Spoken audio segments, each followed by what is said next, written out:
and what many endured in their final hours at the hands of terrorists.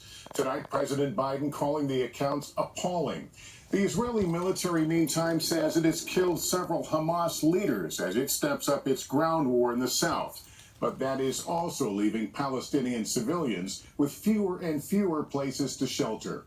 We have to warn you tonight, some of the images and stories are quite graphic. Let's start with NBC's Hala Garani. On October 7th, Hamas attacked within Israel's borders with a wave of terror, murdering over 1,200 people, including entire families. And Israeli investigators say there is growing evidence that Hamas unleashed another kind of horror against women. Something so horrific happened, and the world should know. We spoke to Mirit Ben Meir, who's helping lead the investigation of allegations of repeated rape and sexual assault by Hamas. Where does your investigation stand? We have eyewitnesses that are slowly arriving and giving testimonies. Disturbing accounts about October 7th, including this woman describing how a Hamas terrorist, quote, laid a woman down. He is raping her, then they pass her on to another person, telling investigators the woman was alive and bleeding. Another chilling eyewitness account from Yoni Sadon, telling the Sunday Times he was at the music festival where Hamas slaughtered hundreds of Israeli concert goers. He hid under dead bodies, saying he saw a, quote, beautiful woman with the face of an angel and 8 or 10 of the fighters beating and raping her.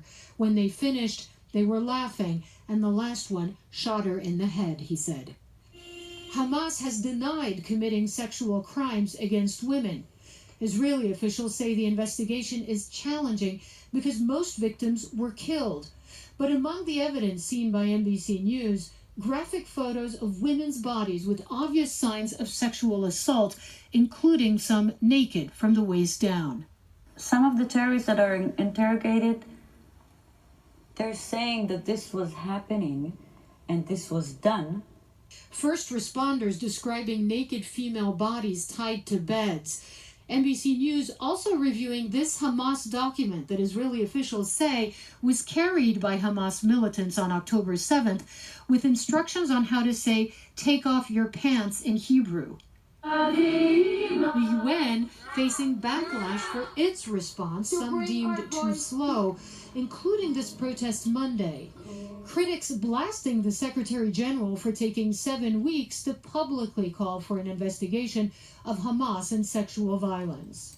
And the agency UN Women for not putting out a statement until last Friday.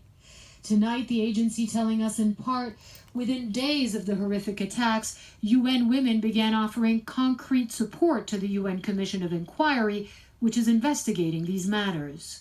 We feel like the world has turned their backs. Miriam Schleer runs a rape crisis center in Tel Aviv and says Israel's critics are downplaying, even dismissing, alleged Hamas sexual violence. You say that people can be opposed to what's happening to Palestinians, Absolutely. but at the same time they need Absolutely. to be You can, sympathetic. yeah, I mean, there's two things that don't have to do with each other. I feel for the suffering of Palestinian civilians. It has nothing to do with the fact that there can never, ever, ever be an excuse for rape. And Hala, President Biden, as we mentioned at the top of the newscast, has been speaking out about this. What's he saying? Well, he is saying that the sexual violence, the quote, sexual violence by Hamas is unacceptable and that the world cannot look away. The Israeli Prime Minister Benjamin Netanyahu as well, blasting what he calls the silence of women's rights organizations, Lester. Hala Garani, thank you. Thanks for watching. Stay updated about breaking news and top stories on the NBC News app or follow us on social media.